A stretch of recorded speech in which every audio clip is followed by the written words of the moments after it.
நாலு பக்கமும் கடல் சூழ்ந்து இருக்கிற ஒரு நிலத்துக்குள்ள தோண்டுனா அப்படிங்கிறங்க ஒரு கைட்டு அப்படி தோண்டினாலே தண்ணி வந்துடும். அதுல தண்ணி இல்ல அதனால கொடுத்தோங்கிறீங்க. தண்ணி இல்லைங்கிறதான் காரணமா?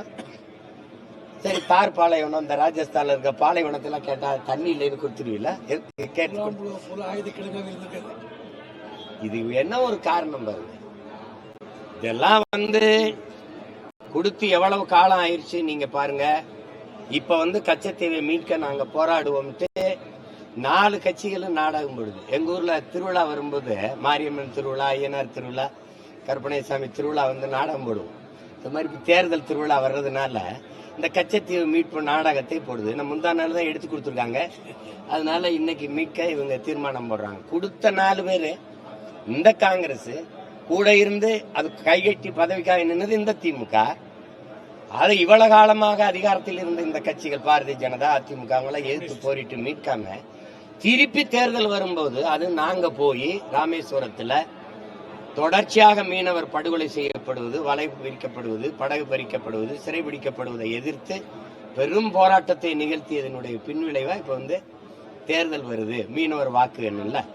சரி, அதெல்லாம் விடுங்க. அது அந்த நாடகம். எங்க தாத்தா மூக்கையத்தவர் இறந்து எவ்வளவு நாள் ஆச்சு?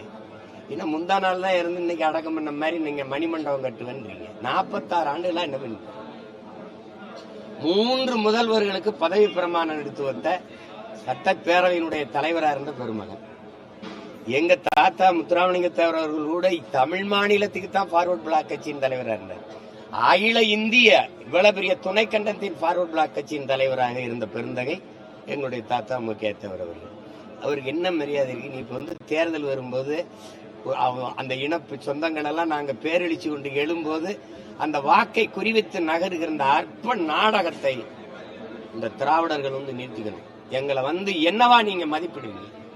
இவ்வளவு காலம் கழிச்சு திடீர்னு கச்சத்தீவு மேல பாசம் வருது, திடீர்னு எங்க தாத்தா முக்கியத்தவர் மேல பாசம் பற்றும் வருது. இதெல்லாம் வாக்கு பறிக்கிற அற்ப நாடகம். இத தமிழ் சமூகத்தின் இளைய தலைமுறை பிள்ளைகள், என் தம்பி தங்கைகள் கூர்மையா அதை கவனிச்சு இது பண்ணணும். மறுபடியும் இதுக்கெல்லாம் இந்த நாடகத்தை பார்த்து மயங்கி கைதிட்டு ரசிச்சுட்டு போனோம்னா ரொம்ப கஷ்டம், ரொம்ப கஷ்டம்.